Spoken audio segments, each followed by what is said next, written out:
voy a después de repente parar más adelante para que puedas hacerlas, ¿sí? No hay problema con eso, para poder mirar el chat después. Bien, vamos a empezar entonces. Bueno, hoy día tenemos una civilización que es considerada como tributaria, es decir, muy importante de la civilización occidental, de lo que llamamos hoy civilización occidental, y eso es en gran parte Grecia, ¿no? Grecia. Ahí está. Bueno, Grecia es, recuerda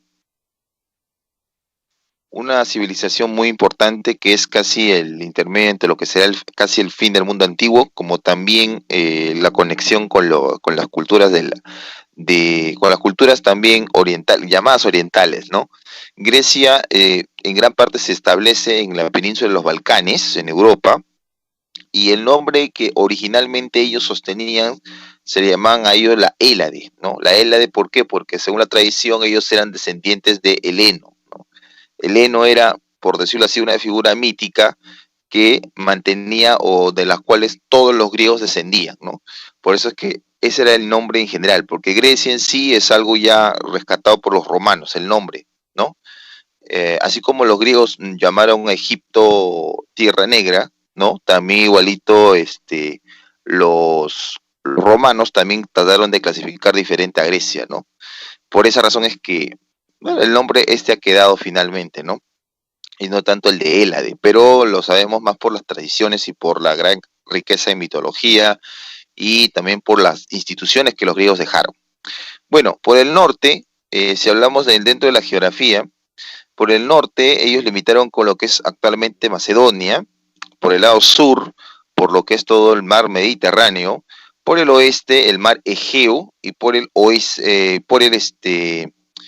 uy no, acá está otra cosa. Por el este es el mar Egeo, ¿no? Y por el oeste es el mar Jónico, acá está al revés, ya, es el mar Jónico.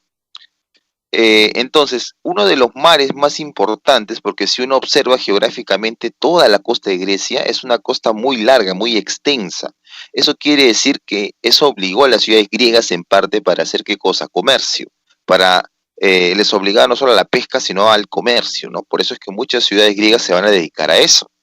Y uno de los mares más importantes y que tiene incluso un pasado mitológico es precisamente el mar Egeo, porque el mar Egeo era pues fuente importante de recursos y era el mar que dividía incluso Grecia de Asia, porque lo que ves aquí al frente, no, no sé si puedes ver acá, esta parte de esta masa de tierra que está al frente, esto es lo que se le llama el Asia Menor y eso es lo que actualmente es Turquía. ¿No? Entonces, esto también dividía a Grecia de Asia, estaba casi en la frontera con Asia, casi en el límite con Asia. ¿Y en qué regiones más o menos se divide Grecia? ¿No? Uno, la Grecia continental, que tiene que ver toda la cuestión de la península, la Grecia insular, que son todas las islas a las que pertenece, pues, a todas las islas que puedes observar acá, incluidas Creta, y la Magna Grecia, que aquí no aparece, pero es el sur de Italia, que está justo más o menos por acá, ¿ya? Que le llamaban Magna Grecia porque ahí se encontraban una gran cantidad de colonias, o sea, de ciudades fundadas por los griegos, ¿no? Y que también tenía influencia dentro de la vida común de los griegos, ¿no? Entonces repetimos, Grecia se encuentra en la península de los Balcanes, ¿ya? En Europa, el nombre original es la Hélade, ¿no? Y los hijos de Heleno son los que van a habitar este lugar, lo que llamamos hoy griegos. Por el norte limitaban con Macedonia, por el sur con el mar Mediterráneo, por el lado este es el mar Egeo, por el oeste es el mar Jónico. En las regiones importantes tenemos que es la Grecia continental, la península, la Grecia insular, que son las islas que le rodean, entre ellas Creta, y la Magna Grecia, que es la zona sur de Italia, donde se habían establecido ciudades o colonias griegas importantes, ¿no? Una cuestión para la cual Grecia no, nunca fue un estado unido, fue gracias a la geografía también. ¿Por qué?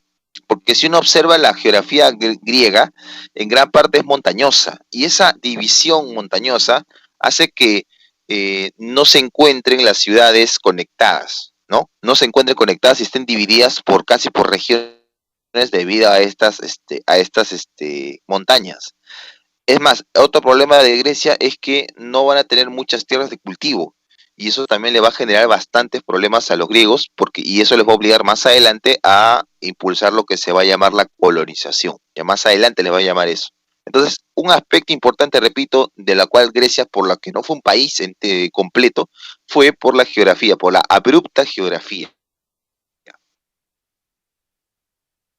Que también tenían pocos cursos, ¿no? Tenían pocos recursos naturales, ese es también el otro problema, y había poco espacio para sembrar y cultivar, así que la guerra por eso era una actividad importante, porque se disputaban ese pedacito que había, ¿no? Así que hay que recordar eso. Bueno, voy a seguir avanzando todavía un poco más, y de ahí ya vamos a las preguntas, ¿sí? Ahora, ¿cuáles son las etapas de la historia griega? Tenemos que resaltar dos, la prehelénica y la helénica. La prehelénica es, digamos, donde se forma la identidad griega o los antecedentes de la futura identidad griega. Identidad me estoy refiriendo a la unión de muchos valores culturales que van a diferenciar a los griegos de otras culturas. A eso me estoy refiriendo, ¿ya? No, a eso me refiero con identidad. No puedo decir una nación, porque es una cosa más moderna esa palabra, pero sí algo que los mantenga en común, ¿no? A eso me refiero con identidad. Bueno, ¿cuáles son las civilizaciones que aparecen como las prehelénicas? O sea, las que tienen ese ingrediente principal de Grecia, o que le darían después la base a Grecia, ¿no? La base cultural a Grecia. Y una de ellas es la civilización cretense, ¿no? O también llamada minoica, ¿ya? Civilización cretense o minoica. Cretense, ¿por qué? Porque el centro principal donde se va a desarrollar esta cultura va a ser la isla de Creta, en el medio del mar Mediterráneo, como lo hemos visto hace un ratito en el mapa, ¿no? Creta, ahí se va a desarrollar. Esta civilización fue estudiada por el arqueólogo inglés Arthur Evans, ¿no?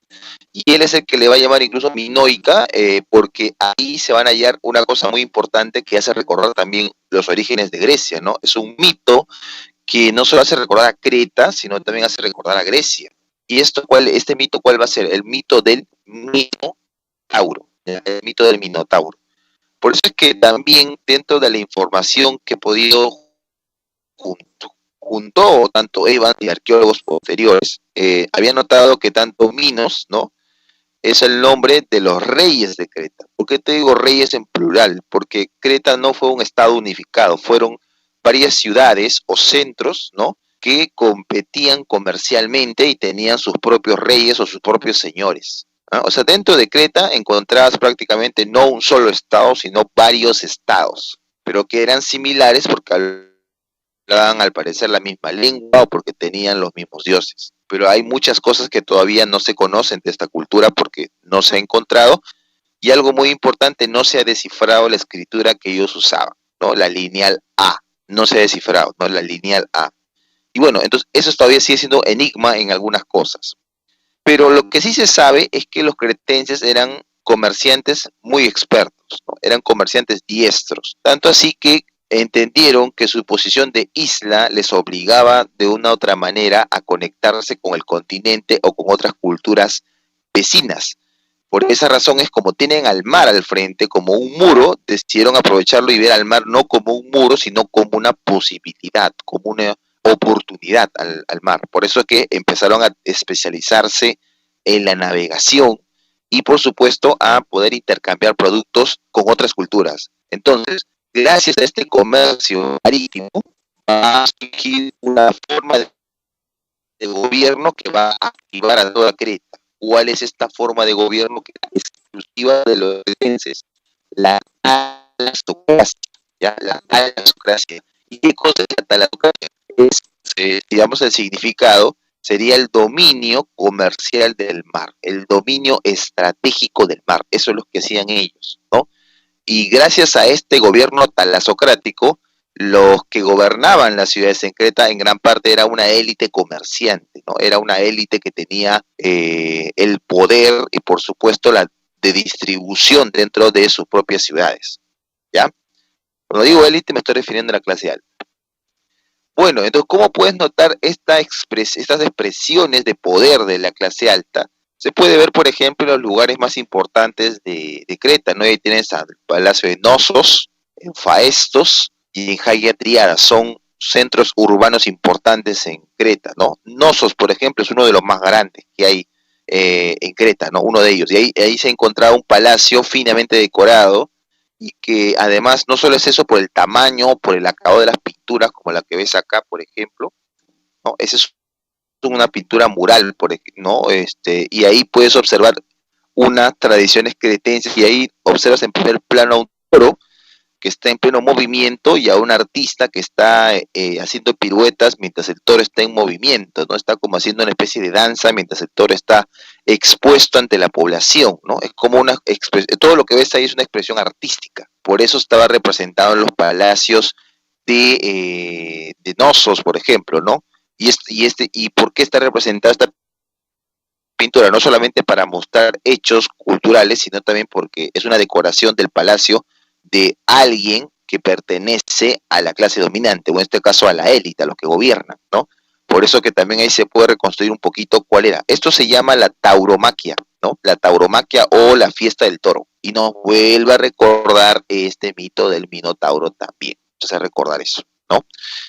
De los dioses solo se conoce una diosa principal, la diosa madre de Creta, ya la diosa madre. Y esta diosa madre, debido a las características que tiene la estatuilla que se ha encontrado de esta diosa, que tiene los brazos hacia arriba como una forma de imploración, y en una de ellas tiene una serpiente, y tiene los senos anchos, como hinchados, y tiene la cadera ancha también, le hacen creer a la gran mayoría de arqueólogos de que ellos tenían una diosa, pero le dicen madre porque las características físicas te hacen entender que están resaltando algo referente probablemente a la fertilidad, ¿no? Por eso, porque ahí viene la idea de la diosa madre.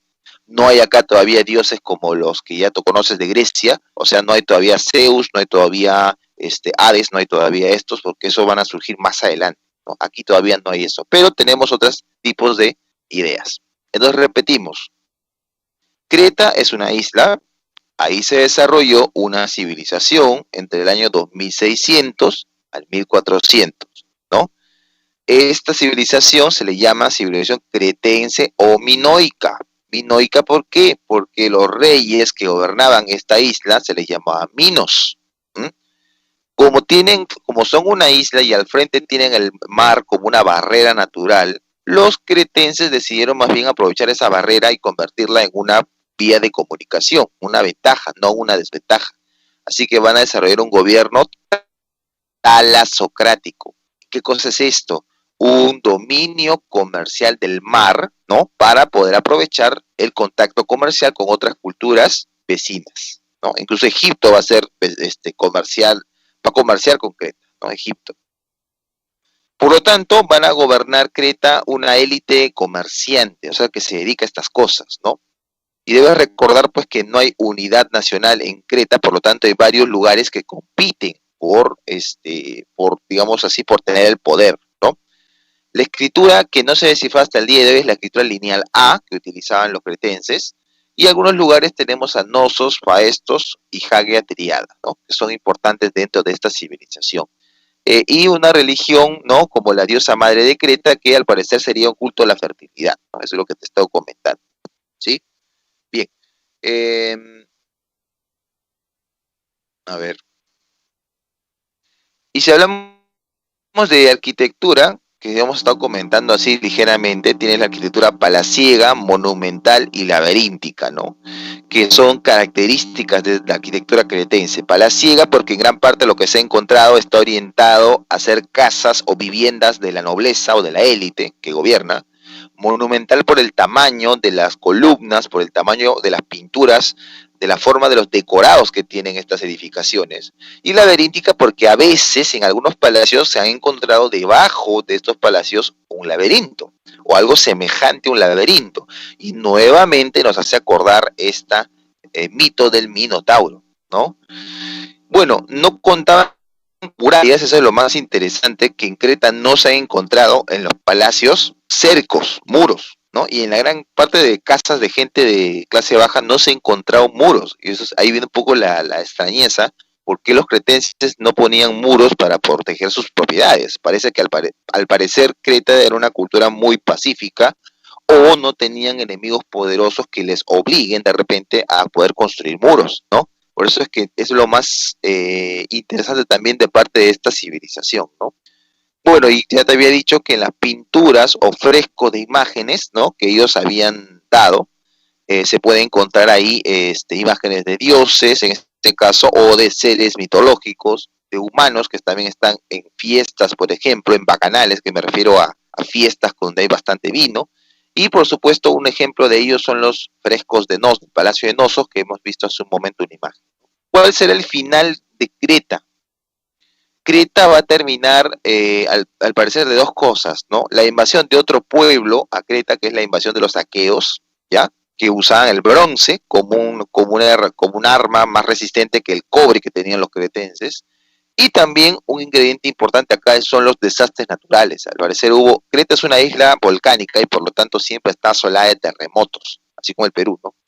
Y la erupción de un volcán, el Tera, hizo cambiar bastante el clima y también aceleró pues ya la decadencia de esta isla y en algunas ciudades fue abandonada y para buscar poblar otros lugares, ¿no? O sea, la población original de Creta abandonó la isla debido a estas condiciones, tanto de destrucción natural de la naturaleza como también de los aqueos, y la civilización finalmente pues desapareció o en todo caso se diluyó en el tiempo, ¿no? Eso es lo que va a ocurrir con Creta, ¿no? O llamado también civilización minoica. Se menciona incluso que en Creta ya había este sistema de alcantarillado, se menciona también, alcantarillado me refiero a desagüe, se menciona que había agua potable en las casas, cosa extraña porque la mayoría de culturas de esta época no tenían agua potable en su casa, tenían que ir a un pozo y sacar agua, y también se ha encontrado algunas calles que fueron pavimentadas con brea, ¿no? Brea es como lo que utilizan parecida a la pista, pues, ¿no? Así como pues, derivado del petróleo, algo semejante. Y también se ha encontrado, al parecer, vestigios de lo que sería el boxeo, porque también en Creta se han encontrado restos bueno, de lo que parecería ser el boxeo, ¿no? De este deporte famoso en la actualidad, ¿no? Que termina pues reventándole la jeta a la mayoría ¿cómo se dice?, de competidores, ¿no? Bueno, entonces eso sería con respecto a Creta. Ya, eso sería con respecto a Creta. A ver, no sé si tienes alguna duda general. A ver.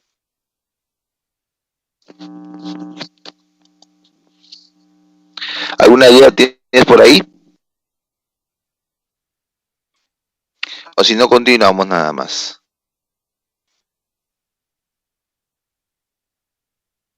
¿Ninguna?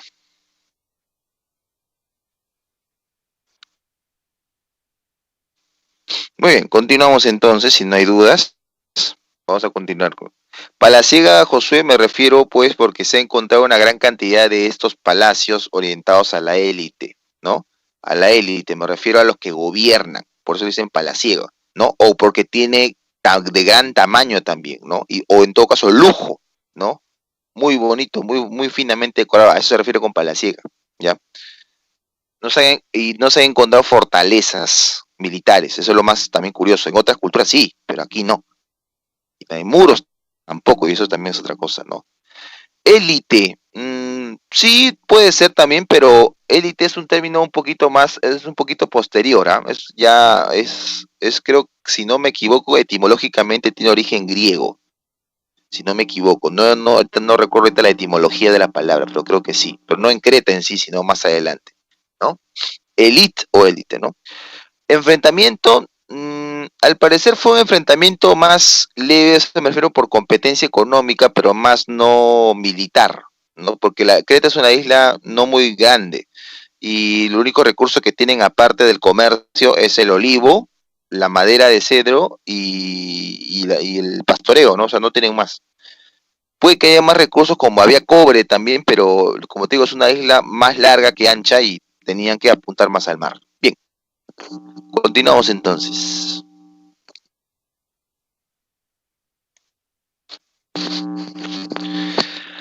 Una sucesora de esta civilización va a ser Micenas, ¿no? Micenas se ubica en lo que es ya la península del Peloponeso, o sea, ya dentro de Grecia continental, no es una isla.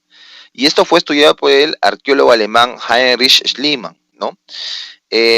¿Por qué es importante? Porque Heinrich Schliemann no solamente estudia Micenas, sino también una ciudad que es contemporánea de este periodo y es muy importante, y esa es Ilión, ¿no? Ilión, que hoy llegamos a conocer con el nombre de Troya, ¿no? Que nos hace recordar a este famoso episodio de la guerra de Troya, ¿no? Que ocurre durante esta etapa de desarrollo de la civilización micénica, ¿ya? ¿Por qué le llaman también creto-micénica? Porque ellos van a recoger algunos aportes de la cultura cretense, por eso es que le llaman también creto-micénica. ¿Quiénes gobernaban en esta civilización, en esta cultura? Aquí no tenemos una oligarquía comerciante como la tuvimos en Creta, no, aquí tenemos una aristocracia guerrera, o sea que se dedica a la guerra, ¿no? A la actividad militar, y terrateniente. ¿Por qué terrateniente? Quiere decir que concentra una gran cantidad de tierras. Ahí viene la palabra terrateniente. ¿Ya? Los reyes eran conocidos como Wanax, ¿no? Así se les llamaba a los reyes Wanax, y tampoco en el caso de Micenas no hay un estado unificado. Son varias ciudades que también son independientes y que a veces pelean por territorio entre ellas. ¿Ya? Repetimos, Micenas, o la civilización micénica, está ubicada en la península del Peloponeso. Ellos eran gobernados por una aristocracia guerrera y terrateniente, ¿ya? Y además sus reyes eran conocidos como Wanax. También se ha encontrado que tenían un parlamento que se llama Jerusia, que después se va a repetir esta palabra, esta idea en Esparta, por ejemplo, ¿no? La Jerusia. O la Pulé, que en Atenas también va a ser un órgano importante legislativo de la organización política ateniense. Además, no eran un ente unificado, eran varios reinos, varias ciudades que guerreaban a veces entre ellas, ¿no? Eso era en esta etapa, ¿no? Bueno, como te dije, en el ámbito económico resaltaban bastante en qué, en la agricultura, ya que era básico obviamente, y en el comercio de artesanías, pero principalmente de armas e instrumentos de bronce, ya, armas e instrumentos de bronce. El bronce se va a hacer muy extendido en esta cultura, tanto así que se ha encontrado más comercio de armas, porque el bronce era, digamos así, tenía dos cosas, ¿no? El bronce, como era un metal difícil de trabajar, no porque necesitaba mucho calor los hornos para poder moldearlo, no, sino era porque, recuerda, el bronce está hecho de cobre y estaño, y el estaño no es un mineral que tú puedes encontrar comúnmente.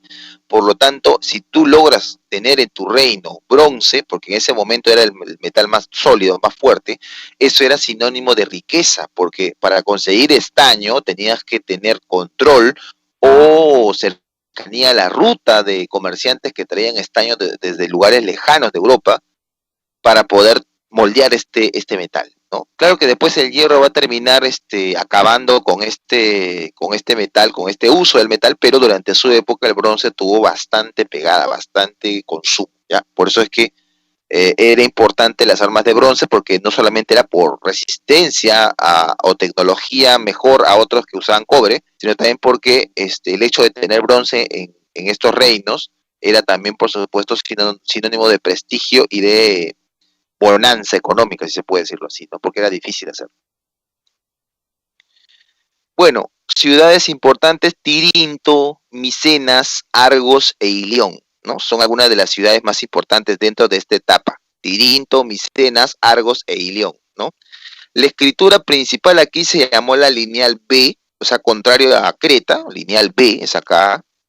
Y en la arquitectura notamos la aparición de palacios fortalezas, o sea que tienen muros y están construidos en lugares estratégicos para poder controlar el valle donde fueron construidas. O sea, aquí tenemos que la arquitectura está orientada más al ámbito defensivo militar, ¿ya? Incluso a los muros de estas ciudades se les llama murallas ciclópeas, porque por el tamaño de las piedras, para los griegos que después van a ver las ruinas de Micenas, pensaban que las habían colocado no humanos, sino seres mitológicos, ¿no? Y en este caso los cíclopes. Bueno, también habían unas tumbas subterráneas llamadas tolos, que eran también característica de los micénicos, ¿no? También era característico porque este tipo de tumbas era orientado únicamente a la nobleza y por supuesto al rey, ¿no? Al Wanax o a la familia del Wanax, ¿no? Estos monumentos también se les llamaba megarones, ¿no? Por la cantidad de piedra que tenía y además por la forma como estaban construidas estas tumbas. Una tumba célebre que descubrieron hace un par de años fue la tumba de Agamenón, ¿no? Algunos mencionan que no tiene nada que ver con este personaje mítico quizás de la Ilíada, pero sí, bueno, se han encontrado algunas cosas que se relacionan con este famoso rey, ¿no? El rey Agamenón. Que de repente has escuchado cuando has hablado de la Ilíada, ¿no? En literatura. Bueno, ¿cuál fue el final de los micénicos? El final fue las invasiones indoeuropeas. O sea, son grupos de varios pueblos que llegaron de forma nómade y de forma violenta a la península balcánica y que se establecieron a la fuerza, ¿no? Porque obviamente los que vivían acá no los aguantaron, por así decirlo, no quisieron compartir el territorio con ellos, ¿no? Y aquí tenemos tres grandes grupos, ¿no? Jonios, dorios y eolios, ¿ya? Jonios, dorios y eolios, ¿ya? Estos son los tres grupos más importantes que van a llegar. Y estos tres que te he mencionado son los que van a crear recién las ciudades griegas, las que ya conocemos comúnmente. ¿Cuáles? Esparta, Atenas, Tebas, ¿no? Por ejemplo, ¿no? O sea, podemos decir que cuando llegan estos dorios, estos jonios, estas invasiones indoeuropeas, recién se forma la identidad griega, sí. Es más, a partir de acá ya se le llama periodo helénico porque ya estamos hablando de la formación de la identidad griega, recién acá, ¿no? Recién aquí, con la aparición de los indoeuropeos, jonios, dorios, eolios, ¿no? Recién acá. Muy bien. Entonces, una etapa inicial de este periodo de invasiones va a ser la Edad Oscura. Le llaman Edad Oscura porque no hay mucha información sobre la época, hay muy poca, se perdió o fue destruida intencionalmente. Pero ¿qué resaltamos de esta etapa? Lo que se ha podido encontrar, ¿no? Uno, que se difundió el hierro, porque los indoeuropeos trajeron a Grecia el uso del hierro, ¿no? Y el hierro se convirtió en extendido por todo el lugar. Otros escribieron los poemas homéricos. Digo escribir en el sentido de que se volvieron textos, porque antes solamente eran poemas hablados, ¿no? Era todo hablado, era oral, y ahora va a pasar a ser escrito, ¿no? Y eso será importante durante mucho tiempo, ¿no? Los poemas homéricos. Además, eh, y algo también importante, las familias que van a llegar a estas tierras nuevas, ¿no? Van a juntarse estas familias, ¿no? Y después van a aparecer gracias a esto las famosas polis, ¿ya? Las polis, que son ciudades-estado en Grecia, las polis, ¿ya? ¿Y qué son los oikos? Los oikos son las familias originarias que van a fundar estas ciudades o polis, ¿no? Entonces, la base de toda la sociedad griega van a ser los oikos, ¿no? Es la base familiar que tienen vínculos comunes de hermandad, ¿no? De familia, mismo territorio, misma lengua, eso, ¿no? Mismo origen mítico, ya. Los unión de oikos, la unión de familias, van a dar origen a un lugar poblado que después se le va a llamar poli, ¿no? Ciudad-estado. ¿Y cuál fue el lugar más importante de la poli? Precisamente, de esta ciudad-estado griega, la Acrópolis, ¿ya? Ese fue el lugar más importante, la Acrópolis. ¿Por qué? Porque en la Acrópolis, o sea, en cada ciudad griega siempre había un lugar elevado, ¿no? Así como una colina, ya, eso se le llamaba la Acrópolis. ¿Por qué? Porque ahí se fundaba siempre la ciudad y en esa elevación, en esa colina, ¿no? Donde ponían, ¿qué es lo que ponían? Ponían los edificios más emblemáticos de la sociedad griega, ¿no? Por ejemplo, ponían ahí el Senado, ponían ahí, por ejemplo, los templos más importantes de la ciudad, a los dioses, ¿no? Y era también un lugar defensivo, ¿no? Eso va a ser la Acrópolis. Y eso, todas las ciudades griegas comúnmente van a tener su propia Acrópolis, porque ahí se concentra el poder y ahí se concentra también el origen de la ciudad, el origen de la poli, ¿no? Porque ahí se fundó la ciudad, en ese lugar, ¿no? Y de ahí se fue extendiendo la ciudad en base a esta edificación, en base a esta ubicación dentro de la Acrópolis, ¿no? Bueno, entonces, eso es, es muy importante resaltar eso, ¿ya? Muy importante lo que acabo de mencionar. Aquí también aparece la religión griega, ¿no? La religión que conocemos hoy. Aparece el idioma griego y el alfabeto griego, que también son índices de identidad, ¿no? ¿Qué identificaban los griegos como tales, diferentes culturas? Uno, el idioma, por supuesto, y el alfabeto. Dos, la religión. Y tres, las olimpiadas, ¿no? Esas tres cosas identificaban a los griegos como una cultura diferente a los persas, egipcios, etcétera, ¿no? Y además los griegos siempre se consideran superiores en muchos aspectos a otras culturas. Ya, eso también hay que resaltar. ¿Sí? Entonces, aparece en esta época la religión, el idioma y el alfabeto griego, ¿no? Eso también para el reforzamiento de la identidad de los helenos, que se les va a llamar ahora helenos, ¿no? Helenos. Debes recordar eso. Muy bien. Después ahí tienes una imagen precisamente de una poli, ¿no? Mira, ahí tienes lugares importantes, ¿no? Mira, por ejemplo, en la parte de aquí ves como una elevación, ya a esta elevación que había siempre en una ciudad se le llama acrópolis. ¿Qué significa acrópolis? Acro quiere decir altura, polis, lugar, poblado, ¿no? Y mira, la acrópolis no solamente están los templos, sino están edificios importantes y es también una fortaleza que defiende a la poli de un ataque.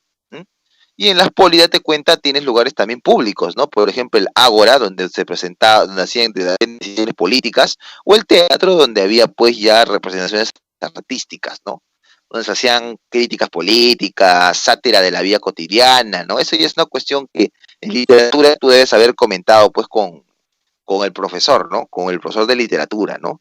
Pero hay que entender que el hecho de que haya en Grecia lugares como por ejemplo un ágora, que es un lugar donde se concentran las personas para poder escuchar a los oradores, hablar sobre cuestiones políticas, o un teatro, quiere decir que Grecia pues con el tiempo va a ir orientándose pues a la participación popular. ¿Y sabes cómo lo vamos a notar eso? En los sistemas políticos que van a surgir en Atenas. Por ejemplo, en Atenas un sistema importante va a ser la democracia, o primero la democracia y después la democracia, ¿no?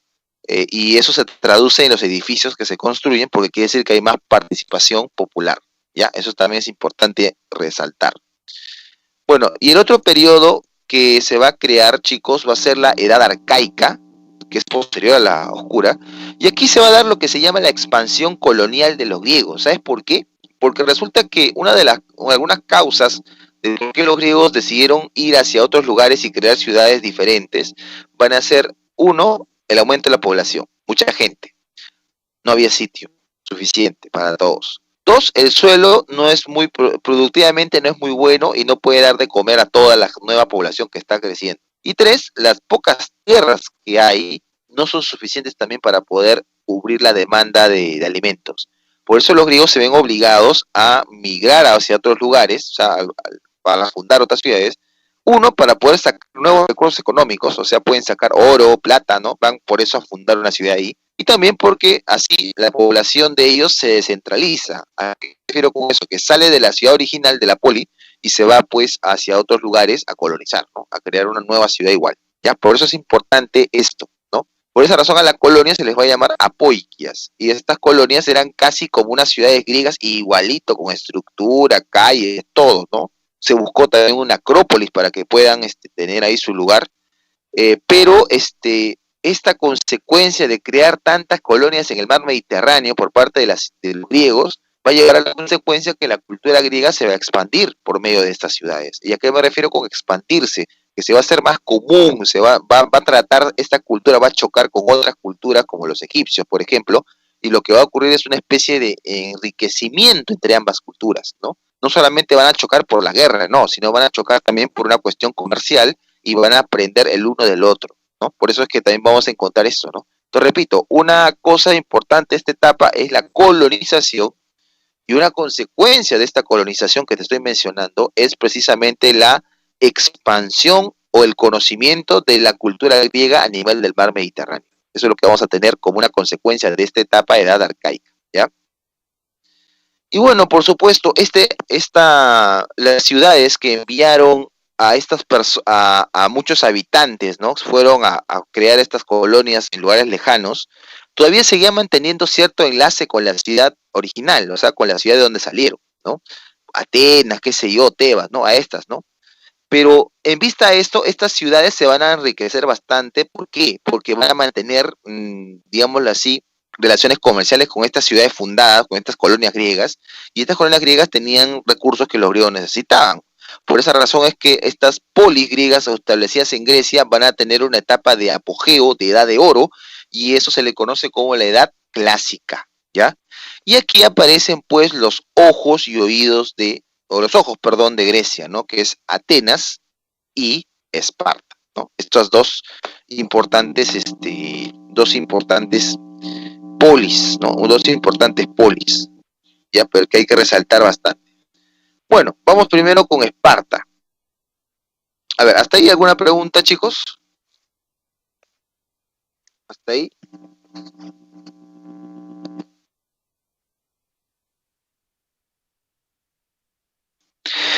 Eileen, ¿a qué te refieres con el sistema de gobierno? ¿Tipo de gobierno, a qué te refieres? No puedo entender muy bien el contexto de tu pregunta.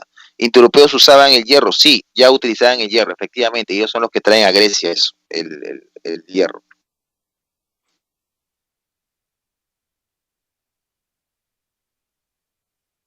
Sí tuvieron contacto con los egipcios y sí, claro que sí. También hubo cierto enfrentamiento, claro. ¿Mm? Sí hubo.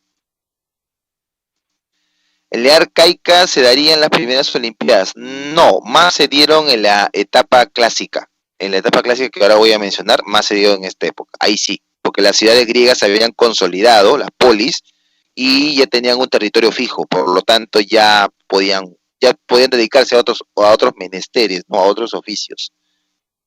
José, lo dije hace un momento, una consecuencia importante es la expansión de la cultura griega por Europa, por consecuencia de la fundación de más colonias. ¿Ya? Esa es la principal consecuencia, ¿no?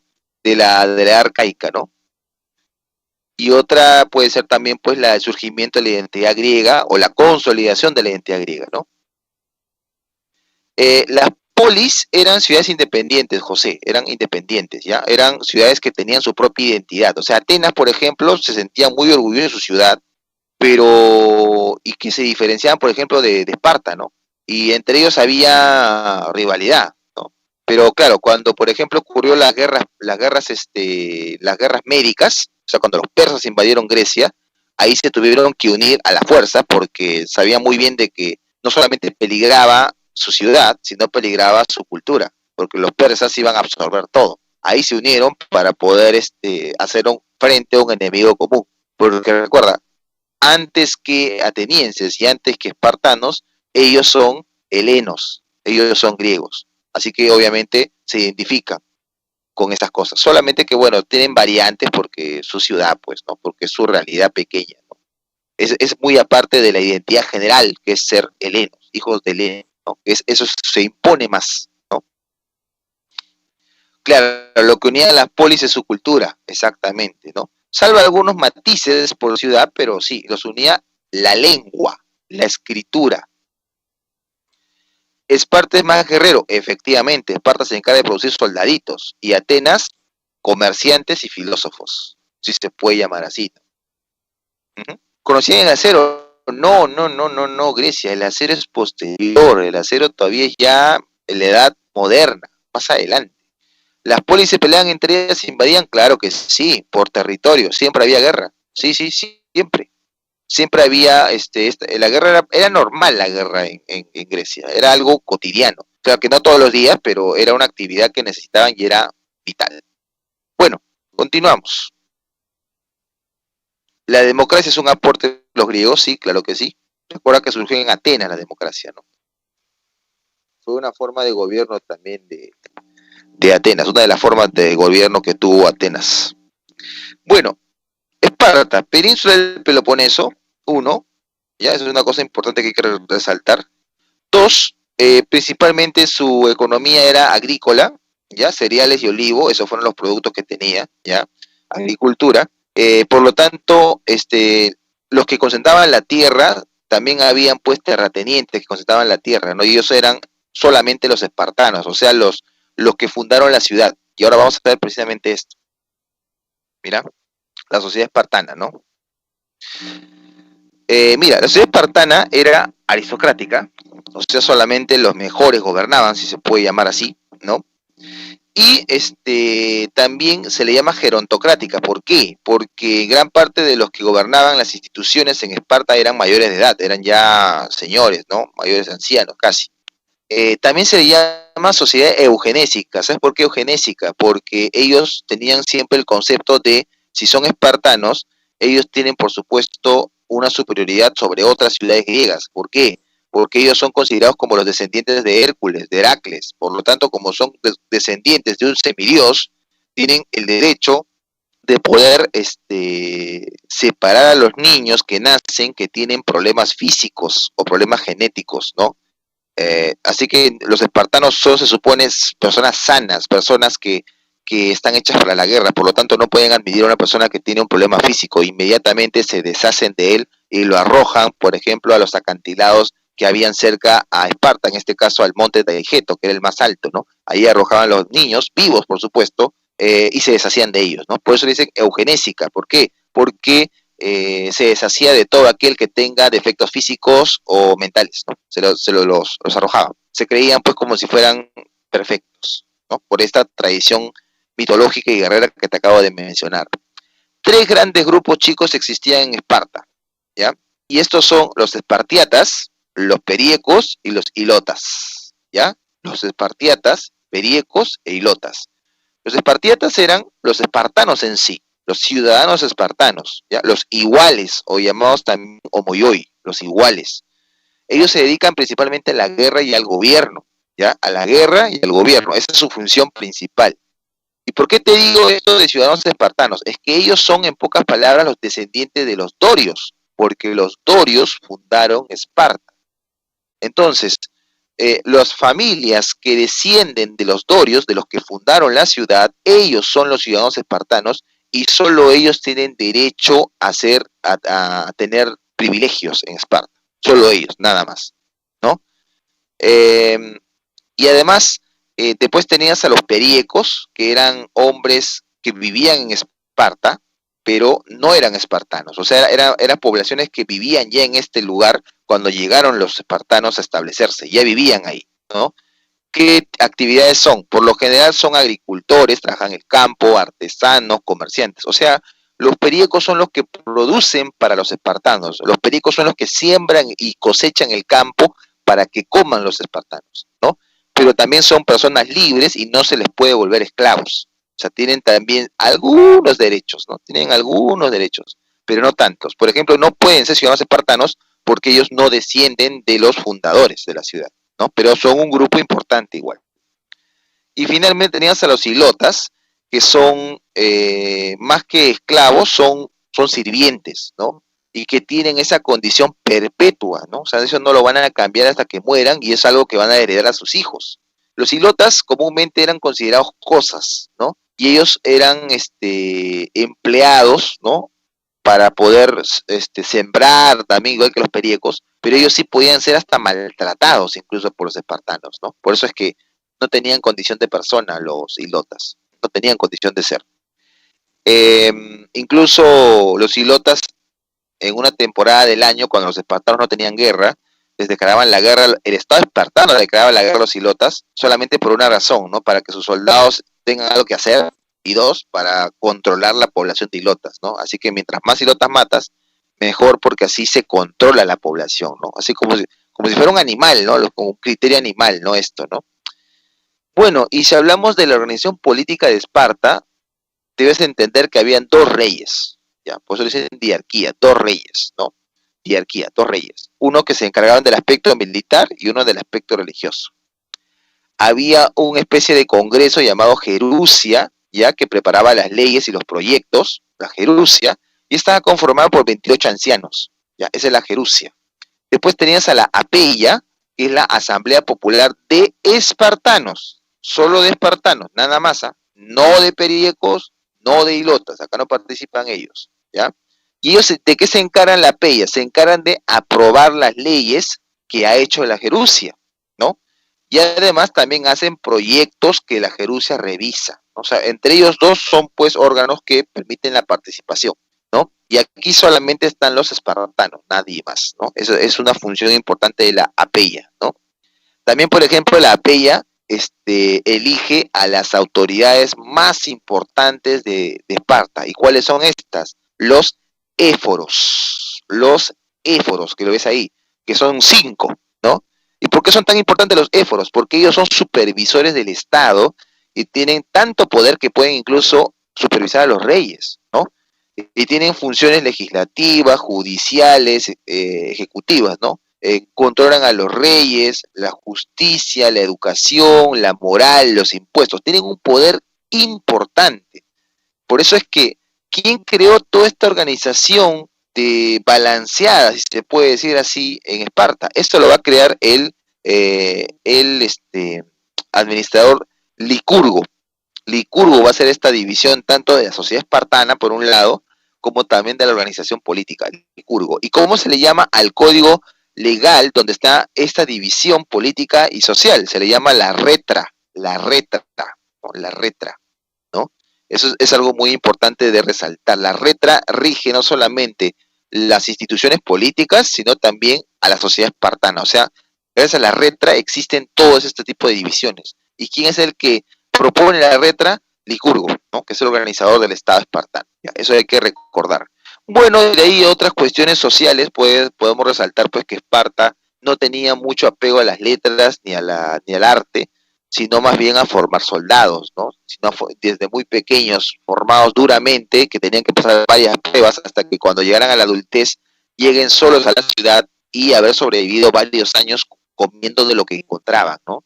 Y eso dice formaba bastante su carácter. Ellos no crecían en familia comúnmente, ¿no? La mamá se dedicaba únicamente a procrear y el marido se dedicaba a pelear, ¿no? O sea, era también una sociedad orientada a esto, ¿no? Era algo que los diferenciaba de otras ciudades como Tebas y Atenas, ¿no? Bueno, y ahí tienes una disposición principalmente de lo que te acabo de mencionar, ¿no? Qué función tienen cada uno y date cuenta que arriba los éforos figuran pues como si fueran la cabeza del gobierno espartano, ¿no? Bueno, y de ahí tienes otra organización y esta es la concerniente a Atenas, ¿no? Atenas se estableció en la península del Ática, ¿ya?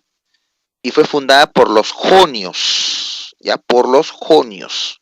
En el ámbito económico se dedicaron mucho al comercio marítimo y a la difusión y a crear colonias, porque Atenas era principalmente la polis que tenía más colonias, o sea, más ciudades fundadas fuera de Grecia, ¿no? Y por lo tanto se beneficiaba del comercio con estas ciudades que habían fundado, ¿eh? Por eso que Atenas era una ciudad comerciante y cosmopolita. ¿Y a qué me refiero cosmopolita? Porque tenía contacto con varias culturas del mundo, ¿no? O sea, era una ciudad muy, muy importante. Su puerto más importante era el Pireo, así se llama el puerto de Atenas, el Pireo, ¿no? Era como decir su Callao, pues, ¿no? El Pireo. Bueno, aquí la sociedad ateniense no se diferencia mucho de la sociedad espartana, ¿ya? Los que están arriba, los que tienen los derechos máximos son los eupátridas, ¿ya? Los eupátridas. ¿Y quiénes son los eupátridas? Son los descendientes de los jonios, o sea, los que fundaron Atenas, ¿no? Y ellos tienen los derechos totales porque son ciudadanos, porque fundaron la ciudad. Por eso tienen derechos, ¿ya? Y también ellos son los que votan o eligen a las autoridades, solamente ellos, los demás no. No tienen derecho a eso, ¿ya? Esos son los eupátridas, ¿no? Son los que se encargan entonces de el gobierno y ser ciudadanos espartanos. Perdón, atenienses, estoy hablando de otra cosa. Atenienses, ¿ya? Atenienses. Eh, los eupátridas gozaban de lo que se llama, escúchame, se le llama la isotemia. ¿Qué es la isotemia? Es la igualdad de derechos ciudadanos, ¿no? Así se le llamaba a la igualdad que tenían ellos, ¿no? La isotemia, ¿no? Muy importante resaltar lo que te he mencionado. Bueno, de ahí tienes a los metecos, que eran extranjeros que vivían pues que vivían en Atenas con un permiso especial. Ellos tenían que pagar incluso un impuesto especial llamado el metoikion, de ahí viene el nombre metecos, porque así pueden continuamente vivir ahí y hacer sus negocios, ¿no? La única obligación que los metecos tenían era que cuando había guerra, los metecos tenían que entrar a la guerra con los atenienses, ¿no? ¿Por qué? Porque es mínimo, pues, si pagas un impuesto y quieres quedarte, tienes que también formar parte del ejército para poder enfrentar al enemigo, ¿no?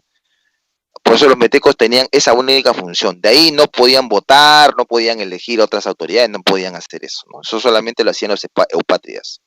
Después tienes a los esclavos, que son considerados mercancías y que no tienen, por supuesto, derechos, no tienen, por supuesto, ninguna condición legal favorable, ¿no? Son solamente cosas que se compran y que las tienes en tu casa para decorar con el amigo, con la amiga, ¿no? Ese es el esclavo, ¿no? Muy bien, entonces, esas serían las tres, por decirlo así, ciudadanos muy importantes en Atenas. Y en lo político, vas a notar que es más sofisticado que a Esparta. Tienes, por ejemplo, un arcontado, que es una institución que representa el poder ejecutivo, o sea, me refiero pues que lo que sería pues el presidente, ¿no? El arcontado. Son 9 arcontes que cada uno tiene una función diferente, ya, 9 arcontes, y ellos se encargan de la cuestión administrativa y ejecutiva. Eso es lo que hacen los arcontes, ¿ya? Eso es muy importante. Después tienes a la bulé o el bulé o el Consejo de los 500 que se encarga de elaborar las leyes y por supuesto asesorar a los arcontes, ¿no? La bulé. La bulé, por supuesto, no puede elaborar leyes que la va a discutir después la Asamblea Popular. ¿Y quién es la Asamblea Popular en Atenas? La Eclesia. La Eclesia, ¿no? La Eclesia aprueba leyes, elige magistrados, declara la guerra, ¿no? Y elige a los generales que van a ir a pelear la guerra, o llamados también estrategos, ¿no? Estrategos se le llaman a los generales. Bueno, y el Tribunal de las Eliastas era un tribunal encargado de la justicia popular, ¿no? Estaba integrado por 6.000 ciudadanos que venían de los diferentes oikos, o sea, familias de Atenas, las más respetables, ¿no? Y ellos son los que terminaban pues discutiendo asuntos que tenían de igualdad de derechos, ¿no? Por ejemplo, veían, por ejemplo, asuntos civiles y penales, ¿no? Todo lo que tiene que ver tiene que ver con cuestiones de sanción, o sea, de muertes y lo demás, lo veían ellos, ¿no? Y de ahí tenías el Tribunal del Areópago, ¿ya? El Tribunal del Areópago, que era un tribunal que en un momento llegó a ser un tribunal judicial muy fuerte, ¿ya? En los primeros años de Atenas. Pero con el tiempo el Areópago se fue degradando y perdió su razón de ser tribunal justiciero, ¿no? De justicia, ¿no? Y solamente ahí se van a reunir pues los eupátridas más ricos, ¿no? Los que tenían una familia muy antigua, ahí no se van a reunir ellos, ¿no? ¿Y de qué se van a encargar ellos? Se van a encargar solamente de casos de homicidio, por ejemplo, y se van a encargar de delitos contra la religión. O sea, va a ser más que ya no va a ser un tribunal judicial, sino un tribunal moral, ¿no? O sea, de cómo se debe hacer la religión de los griegos. Eso era el areópago, ¿no? Eso era la función final del areópago, ¿no? Eso serían entonces las instituciones, ¿no? De lo que te he mencionado. Y bueno, acá notas pues cómo ha evolucionado Atenas, ¿no? De ser una monarquía hasta ser una democracia, ¿no?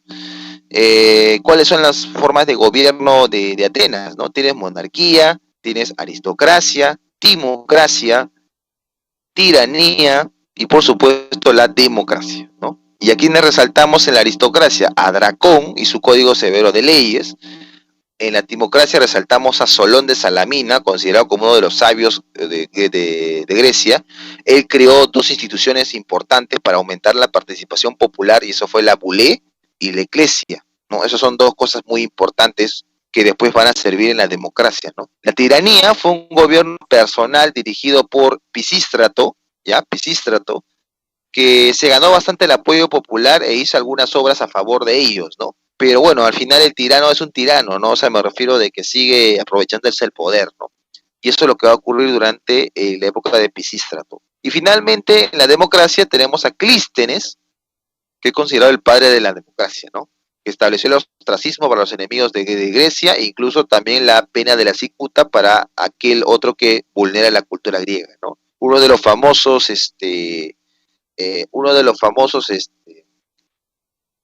pensadores que fue condenado precisamente a la cicuta por corromper a la juventud fue Sócrates, ¿no? Sócrates fue condenado a muerte por eso. Pero bueno, no corrompió a nadie, ¿no? Simplemente que Sócrates tuvo la mala suerte de decir de que él no creía en los dioses, ¿no? Y eso obviamente lo va a marcar bastante. Y era un golpe para los griegos de esa época, ¿no? Bueno, y ya lo otro que comúnmente esto de acá no es un tema, no son temas que son recurrentes en el examen de admisión de San Marcos, por lo menos, pero sí para lo que es Villarreal, de repente un poquito en el aspecto datero, de forma general. Y las guerras médicas son el conflicto que va a tener que van a tener los griegos con los persas, ¿no? En gran parte los persas querían dominar el mar Egeo, ¿no? Y los griegos obviamente no iban a permitir que los persas entraran pues a controlar comercialmente porque afecta a las ciudades griegas, pues obviamente que los persas se metan ahí. Y una pretexto que va a utilizar el emperador persa, Darío I, para poder iniciar esta guerra, es que en la rebelión de la ciudad griega de Mileto, de las ciudades que pagaban impuestos a los persas, se encontró que Atenas apoyaba esta rebelión secretamente, así que eso hizo estallar en furia al emperador persa, pues, ¿no? Se van a dar tres guerras médicas, ¿ya? Tres guerras médicas.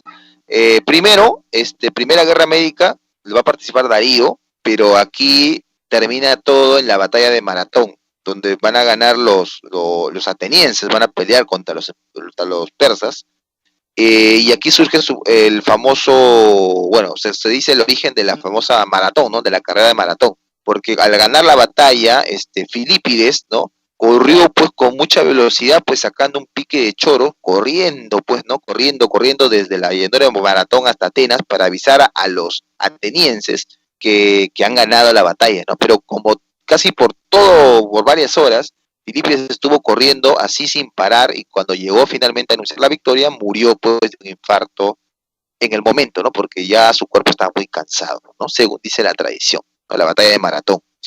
En la Segunda Guerra Médica participa el hijo de Darío, Jerjes, ¿no? Jerjes, para poder castigar a los griegos, pues, ¿no? Por esta cosa que su papá no había podido conseguir. Hay una anécdota curiosa de Jerjes, ¿no? Jerjes cuando quiso cruzar el mar para llegar a Grecia, hizo un puente, ¿no? Y el mar era tan rebelde que el puente se lo tumbó 5 veces. Jerjes se molestó tanto que mandó traer a 200 soldados con látigos y otros 100 con fierros calientes, como para marcar a las reses, así, ¿no? Y otros con cadenas. ¿Por qué? Uno, los 200 soldados tenían que entrar al agua y meter latigazos al mar, así, latigazos, esas 200 personas al agua, así, tirar latigazos. Los otros tenían que poner el hierro caliente ahí en el mar, así como si estuvieran marcando un animal, así, ¿no? Y las otras personas tenían que echar cadenas al mar como si estuvieran capturando al mar, ¿no? ¿Por qué está haciendo eso Jerjes? Porque está castigando a Poseidón. ¿Por qué? Por haberse tumbado su puente, ¿no? Y según dice la tradición, finalmente el mar se calmó después de todo esto, ¿no? Y Jerjes se consideró que había dominado a Poseidón, pues, ¿no? Y que ahora podía invadir Grecia sin ningún problema. Una batalla famosa acá, las Termópilas, ¿no? Las Termópilas, donde va a ocurrir pues el sacrificio de los famosos 300 espartanos, ¿no? Con su rey Leónidas, van a resistir a los espartanos por 5 días, hasta que finalmente son delatados y los persas rodean pues ese desfiladero, ese pequeño paso que defendían los espartanos con bastante valentía, pero finalmente van a ser sobrepasados y aniquilados, ¿no? Van a ser aniquilados.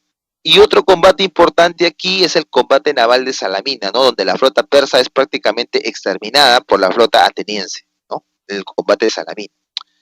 Y la última guerra fue más una guerra preventiva, una guerra, como decir, te pego y después pregunto, una cosa así.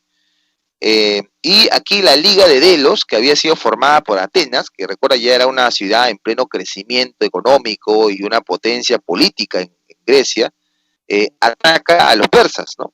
Los persas no presentan mucha resistencia y se firma la paz de Calias. ¿Y qué representa la paz de Calias? Uno, que los persas ya no pueden intervenir en ningún asunto de Grecia. Y en segundo lugar representa pues el ascenso de Atenas como la ciudad más poderosa de toda la Hélade griega. Todo eso. Y un síntoma precisamente de esta prosperidad va a ser el siglo de Pericles, ¿no? Pericles va a ser el gobernante, el estratego principal de Atenas, que va a llevar pues una edad de oro, ¿no? Y aquí ¿quiénes están en esta edad de oro que hace cuando gobierna Pericles, ¿no? Está Sófocles, está Sócrates, está bueno, entre otros sabios importantes de la época, ¿no? Está Fidias, que construye el famoso Partenón, ¿no? Que se encuentra en la Acrópolis de Atenas, que hasta el día de hoy existe, ¿no? Un arquitecto muy importante, ¿no? etcétera, ¿no? Pero este apogeo ateniense durante la época de Pericles es interrumpido por otra guerra, la guerra del Peloponeso, ¿no? Y estas guerras van a enfrentar a los griegos contra griegos, principalmente Atenas contra Esparta. Eso es lo que vamos a notar en este conflicto, chicos. Si nos podemos a sintetizar, también fueron tres guerras, larga guerra por si acaso, ¿eh? Y lo que notamos es que en la primera y en la segunda guerra del Peloponeso, Atenas pierde su condición de potencia dominante y quien ahora va a tener el poder va a ser Esparta, ¿no? Después del combate de Egospótamos, con el cual los persas incluso se juntan con los espartanos para ganarle a los atenienses, se muestra uno la hegemonía de Esparta y en segundo lugar los persas vuelven nuevamente a intervenir en Grecia gracias a la alianza que han mantenido con los espartanos. Pero este logro de los espartanos va a durar poco porque después los tebanos van a imponerse después en toda Grecia hasta que finalmente aparecerá, por supuesto, en el horizonte, por así decirlo, en un horizonte cercano, Macedonia, ¿no? Filipo II de Macedonia, después de la batalla de Queronea, va a unificar a toda Grecia en un solo estado, por primera vez en la historia. Y eso va a ser la Liga de Corinto, ¿no? En la Liga de Corinto. Filipo tenía incluso un arma nueva, que era la falange, ¿no? La falange era una especie de ejército que tenía lanzas largas llamadas zarizas, que algunas de ellas llegaban a medir cerca de 3 metros de largo, ¿no? Y las más cortitas hasta 1,80 m de largo. La idea era hacer un cuerpo de infantería que cuando atacaba cuerpo a cuerpo, se les viera en el choque como si fuera un erizo, ¿no? Así rodeado de lanzas, como una especie de bosque de lanzas. Y así se hicieron imparables esta falange, ¿no? Se hizo muy famosa esto, ¿no? Filipo no consiguió su sueño de conquistar a los persas, pero su hijo, que tú conoces, que es Alejandro Magno, Alejandro sí va a conseguir, pues, dominar a los persas, los va a derrotar en 3 grandes batallas, ¿no? Gránico, Isos y Gaugamela, y va a llegar incluso hasta la India, Alejandro. El problema es que Alejandro plantea cosas nuevas. Alejandro plantea la unión de las costumbres griegas y de las costumbres de los persas y de otras culturas orientales. Lo que él busca al final va a tener un resultado. ¿Y cuál es ese resultado? Lo que se va a llamar el helenismo. ¿Y qué es el helenismo? Es la mezcla cultural de valores orientales con los valores griegos. Esa mezcla de ambos se le llama helenismo y es una herencia cultural que va a dejar Alejandro, porque recuerda que Alejandro muere muy joven y su imperio es repartido entre sus generales, ¿no? De los famosos diáconos, ¿no? Los generales de Alejandro, porque Alejandro deja un hijo, pero ese hijo finalmente lo mataron, lo desaparecieron, no llegó a reclamar nada de su padre. Alejandro por eso tuvo esa visión de largo alcance, de dejar una huella permanente en el tiempo. Y para eso también empezó a fundar varias ciudades de tipo griega en el mundo oriental, ¿no? Una ciudad famosa en Egipto, que después se convirtió en la capital del nuevo Egipto, que va a surgir después de Alejandro Magno, es la ciudad de Alejandría, ¿no? La ciudad de Alejandría, conocida no solamente por un faro, sino también por la famosa biblioteca de Alejandría, ¿no? Que se dice guardaba, pues, la sabiduría del mundo antiguo, ¿no? Y que lamentablemente se perdió, ¿no? En gran parte se perdió de lo que se mencionaba. Y bueno, y hemos hecho un recorrido, sí, sé muy bien, chicos, muy rápido en algunas cosas. Ya incluso tenemos 5 minutos todavía porque tú tienes que entrar a una clase y yo tengo que entrar a la mía también, en otro lado. Pero lo que sí te puedo resaltar finalmente de las cuestiones culturales es que los dioses griegos en gran parte son dioses humanizados, son dioses que más parece que tienen errores humanos que otra cosa, ¿no? Y ahí tienes una gran cantidad de ellos, ¿no? Tienes al Olimpo, que es el lugar donde comúnmente ellos viven, pero conviven con los humanos, ¿no? Conviven comúnmente con ellos, ¿no? Vienen, bajan, y Zeus principalmente, que es un vivazo, ¿no? Que se mete con una y con otra, ¿no? Y Poseidón, que también está retando a los reyes, ¿no? O Hades, que está también del inframundo, está llamando pues a las almas de los griegos para que obviamente tengan lo mismo, ¿no? Muy importante eso, ¿no? Y en la arquitectura, hay que resaltar que ellos construyeron edificios públicos y construyeron santuarios, ¿ya? Edificios públicos, ¿cuáles? Teatros, ágoras, ¿no? Donde se reunía donde se daba la política, por así decirlo. y los templos eran los lugares donde se iban a adorar, ¿no? Por ejemplo, los griegos tenían bastante la costumbre de los oráculos, ¿no? De saber qué va a pasar más adelante. Un famoso oráculo de esta época va a ser el oráculo de Delfos, que siempre era consultado por los soberanos y por la gente para saber cómo les va a ir más adelante en sus negocios, en la vida amorosa, en la política, ¿no? Era normal. Las columnas, hay tres tipos de columnas de estilos en Grecia y son tres, ¿no? Dórico, jónico y corintio, ¿no? Son tres tipos de arte que había en Grecia en ese momento. Y bueno, y en la escultura no hay que resaltar también pues que hay que resaltar que los griegos van a dejar para la posteridad la idea de belleza, esta idea de forma del cuerpo va a ser importante en la civilización, incluso hasta ahora. Tú, por ejemplo, a ti te educan con esa idea de belleza de los griegos. Cuando tú ves a una persona en una foto, cuando te bajas tu aplicación de, qué sé yo, de celular para ligar, ¿no? Y vas a encontrar ahí la foto, tú lo vas a juzgar siempre con criterios griegos de belleza, estéticos, porque te los han enseñado de niño. No te das cuenta, pero son los criterios griegos de belleza, ¿no? Algo que ese criterio de belleza no tiene, por ejemplo, ni los chinos, ni la India, ni los incas, no, es totalmente diferente, ¿ya? Y eso vamos a tener principalmente evocados ahí, ¿no?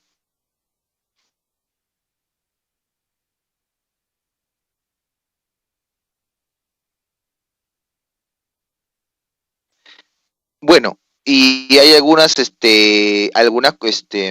estatuillas que se han quedado hasta el día de hoy, por ejemplo, el famoso discóbolo de Mirón, que está en el material que te he dejado para que puedas resolver más tarde, y el Zeus olímpico, que actualmente ya no existe, pero que llegó a medir hasta cerca de 5 metros de altura, ¿no? Que estaba sentado y está en una parte hecha en oro, ¿no? Que también es muestra de cómo los griegos podían captar muy bien la naturalidad del cuerpo humano y las expresiones del cuerpo humano. Eso va a ser importante porque recuerda que eso van a rescatarlos en el Renacimiento más adelante, en la Edad Moderna, para volver a relanzar las letras y las ciencias y crear una nueva etapa en la historia de la humanidad, ¿no?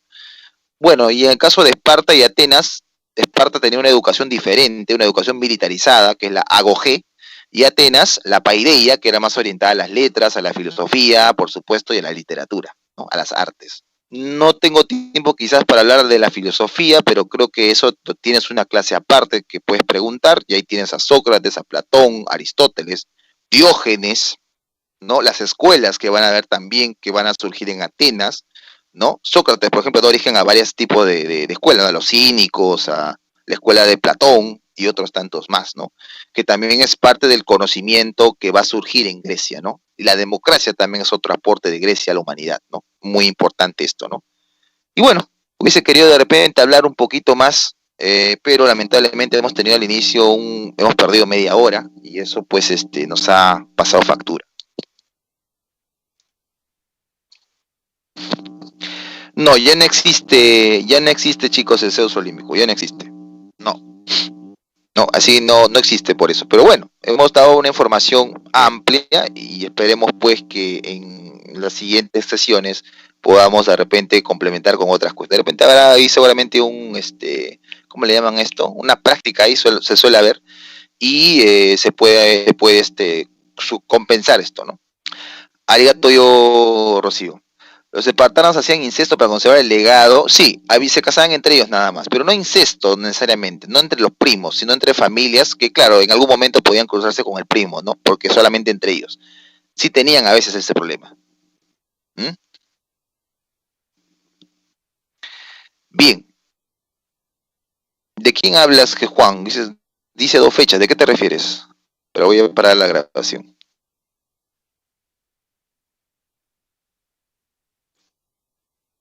Seguramente la Miss le va a dejar el examen después, porque ahora ya pues, ya.